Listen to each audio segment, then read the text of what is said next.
Hi, welcome to Pebblebrook Village. I am Peony, and this is Trashfire Tarot, where we sit around and look at a forecast for the week and month ahead. This is the week ahead in this case, from your favorite trash wizard, me, Peony. Um, Needed a name for the show that wasn't just Pebblebrook Village, since the idea of Pebblebrook Village was more that it is an umbrella that other things, other projects live under. So, Trashfire Tarot is going to be the name of this show going forward.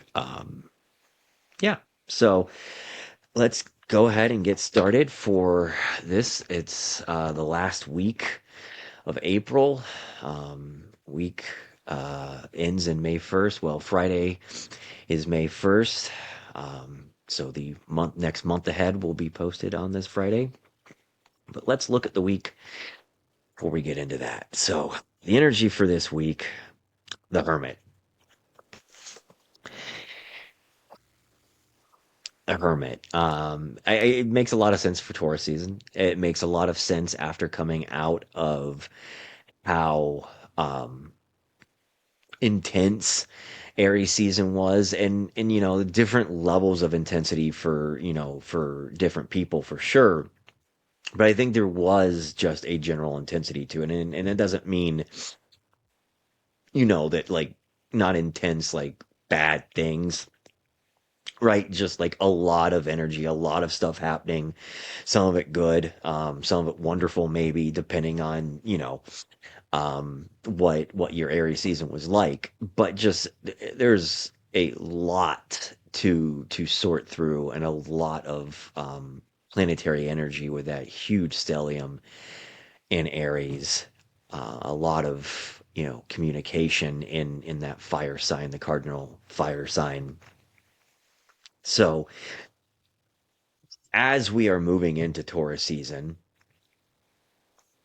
there's this feeling of sitting with everything that happened in Aries season and sorting through it. Trying to make sense of it. And this isn't about perfection.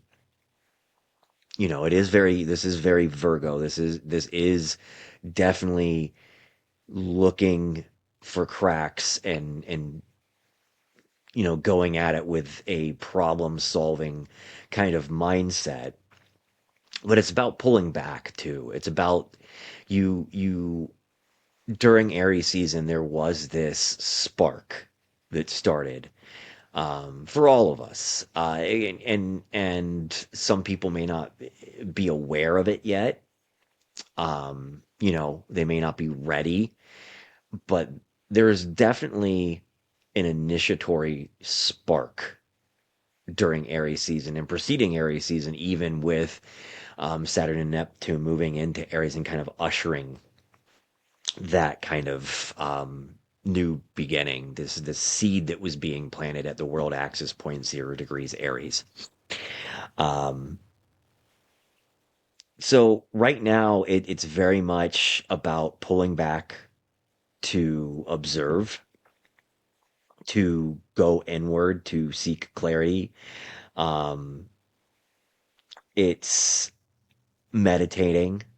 If you think of the imagery of the hermit, right, there's at the top of the world with their guiding light surveying everything that they can see.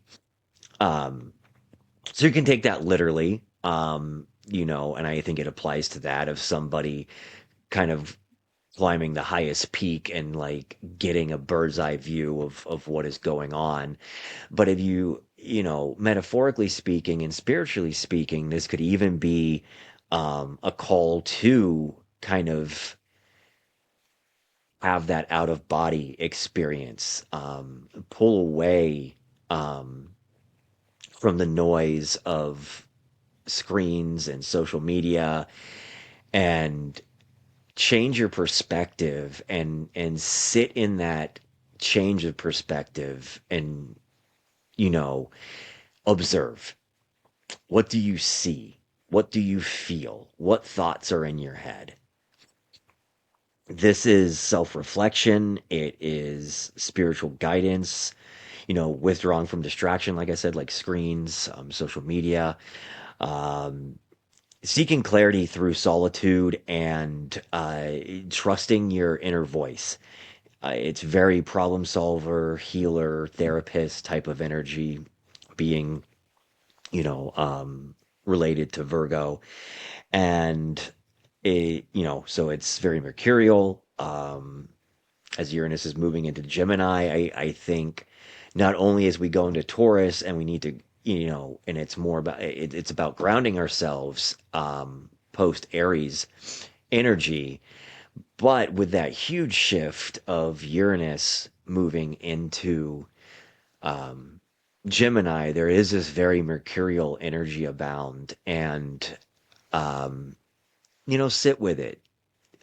Sit with how you communicate and what you want to do, different. And I don't mean even just like in interpersonal conversations, but, is there something that a cause you want to take up, and advocate for, and find a way through very mercurial themes to do that, whether that's traveling and speaking, podcasts, posting on social media. I mean, even forming community groups, getting together, and kind of talking about that call to action that you may have gotten during Aries season. What do we do now to keep that flame going without burning ourselves out? What do we do to ground ourselves and really dig deep in and inspect that flame, that message, right, that we got? Um, yeah. So we have the moon for sort of the why is this here? I mean, yeah. Um, the hermit's lantern is meant to guide us through the uncertainty. It's okay not knowing everything. We never will know everything as an individual. It's very, this is um, where the moon represents Neptune and the hermit is Virgo. It's kind of this antithesis, and really think back to that Mercury retrograde through Neptune ruled Pisces, and then how Mercury met up again, like after it moved out of Pisces, and the first planet it met up with in Aries was Neptune. So there's this very drawn out dreamy sense to those mercurial things. Very detached, very prone to escapism, to not be clear, to not be murky, or to be murky. But it's still Mercury. It's still, and it was still taking notes. And I think as it moved through Aries, right, it is becoming more confident in those sort of downloads, right, that it got from that dreaminess of Pisces and Neptune. Um, but yeah, I mean, Mercurial Virgo is very much kind of this antithesis to Neptune and Neptunian themes, and it's also the dark before the light. It's facing uncertainty with the same confidence that you face the familiar, right? And it's going inward and using that lantern to dissolve illusions, and really about trusting in your intuition. I think this is a good time for people to keep dream journals. Yeah, and I am not very good with that, and I know that's not obviously it's not for everybody, but I think there are some people that if you're waking up stressed and you're having a lot of maybe like bad dreams, nightmares, that sort of thing. Something you can do to kind of sort through those is sit with it, shine that light on them, and kind of just why do I feel scared? What is this representing? What can I do to release that so I'm not, so I don't have this anxiety following me around. And dream journals just might be good. It's a very mercurial solution to a Neptunian problem, right? Dreams, illusions, nightmares being Neptune, and communication, writing being mercurial. It's also writing down why you may be feeling anxious or scared. So maybe not a dream journal, but if you're having anxiety during the day, just put it to word. It doesn't have to be, anything flowery. It can just be, I'm anxious because of XYZ. As simple as that. Just write it out, speak it, make it real. Like, don't let it consume you from the inside out. Put it down on paper, bring it forward, claim that it, acknowledge that it exists, and then burn that piece of paper if you have, someplace safe where you can do that. But and you can, tear it up or throw it out or bury it, whatever you want to do with it. But I think writing down what's making you feeling anxious and burning it is such a way of representing Mercury passing through Aries, and kind of like how Aries heals through fire, right? It dissolves illusion, the illusions of Neptune, as Neptune is in Aries. It dissolves them in the fire of Mars. So looking at it that way and really utilizing the elements um, in alignment to where they are, I think could help a lot of people. Um, Neptune in Aries is about burning down facades. So take those that escapism, those fears, and release them. It's and it's not going to keep you from feeling that way, but it will help you work through it. So and don't isolate yourself. The Hermit is about going inward, and the moon is that darkness, and sometimes we have to face it on our own. That doesn't mean just shut yourself off completely from, family, friends, etc. Make some intentional time to be in the quiet, to be in the darkness.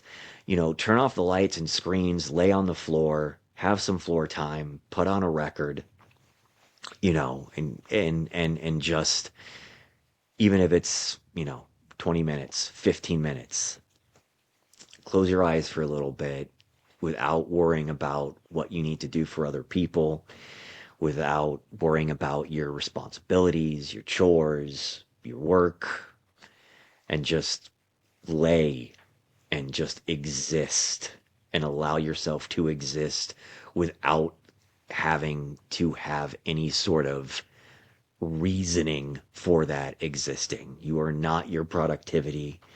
You are not your job, right? We are complex and we are nuanced. Those are aspects of what make us who we are. Those are aspects of, how we experience consciousness in this life, but they do not define us.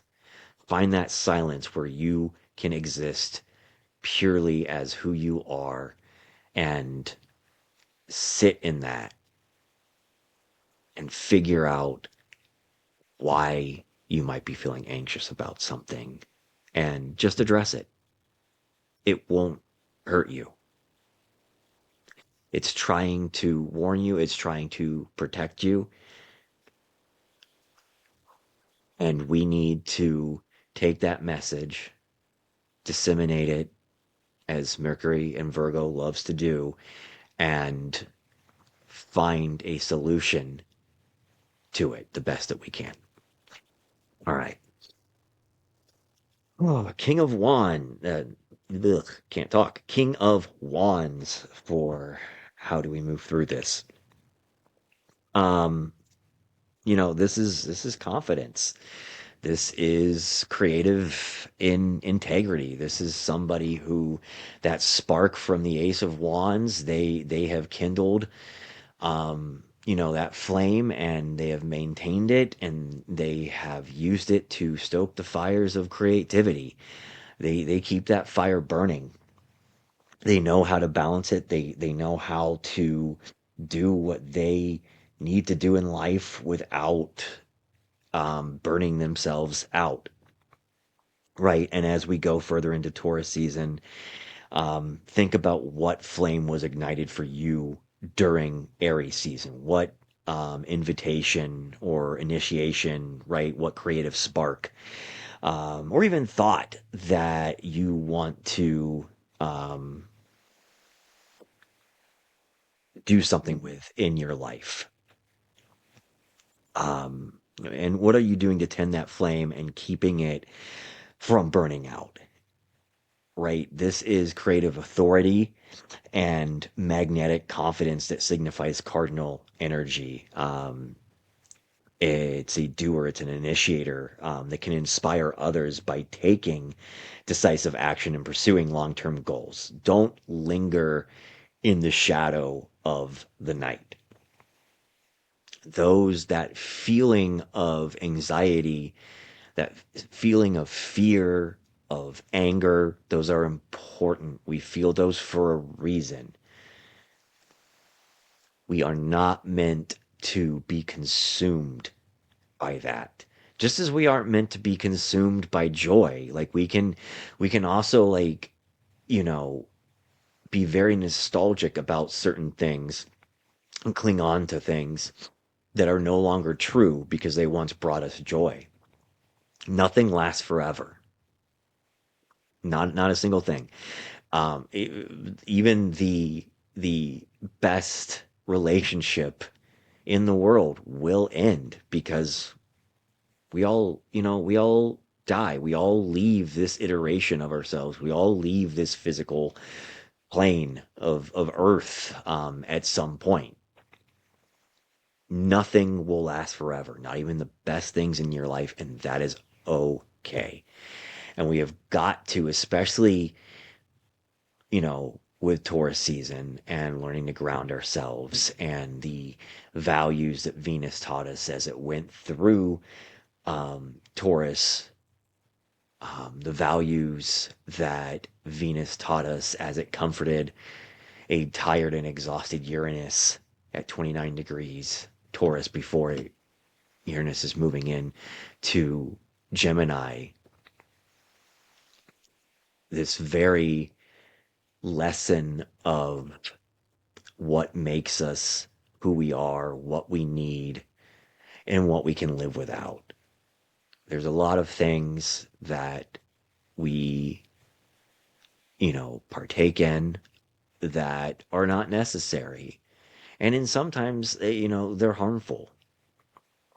They're harmful on a grand scale, and it's just the way the world is. It's just a system that we're plugged into. But finding ways to decouple ourselves more and more from those toxic cycles, those toxic systems. What do we need to feel whole? It's not anything that money can buy. And Taurus, by extension, the second house can be very much about money sometimes. And, especially when we live in a capitalistic society, it is very much something that is a theme because we need money to get some of those things, right? But forget about the money. Forget about the job that makes you the money. Why do you care about having the money? What are those things that you're so desperately seeking to make yourself feel safe and secure in this world? Where can you find that abundance that isn't something that is bought with money?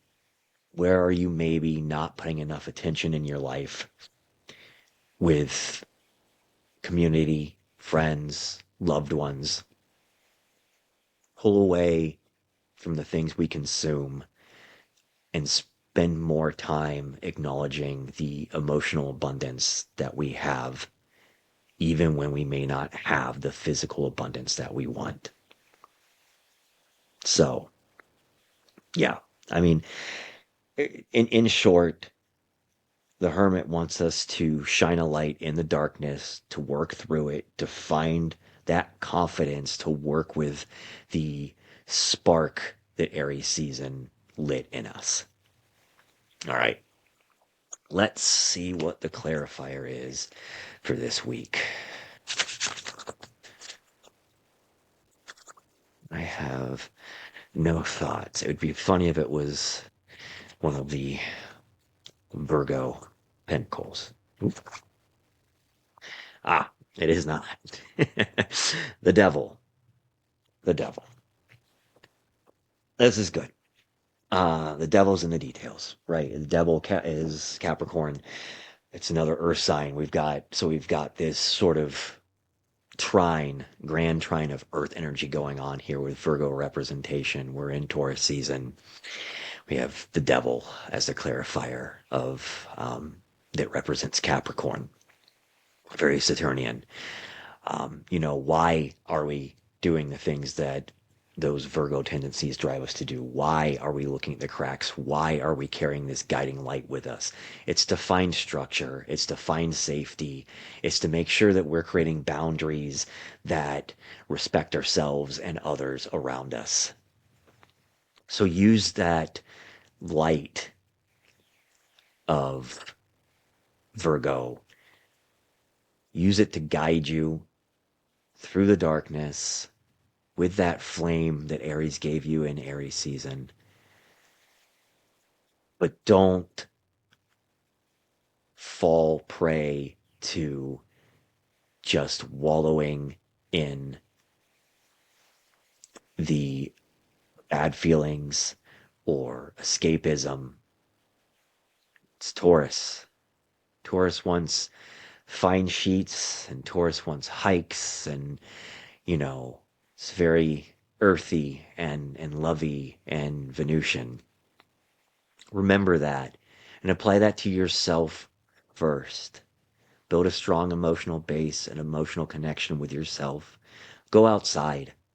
Spend some intentional time outside, even if it's just stepping onto you know, out your front door and breathing in air for like 5 minutes. Say good morning to the sun and the trees and the birds. Say good night to the stars and the moon. Um, Add some spiritual structure to your life, but don't don't fall into toxic habits of obsession over negative feelings. Keep that guiding light. Acknowledge where there might be problems. Acknowledge that we can't solve everything ourselves. Move through that darkness. And I promise you, there is a creative spark waiting to burst out of every single one of us if we just give ourselves a moment of silence to disseminate the information that is inside of us. All right. I think that's enough for this week. I love you all. I hope you have a wonderful week, and I will see you again on Friday with the month ahead for May of 2026. Bye. Bye, y'all.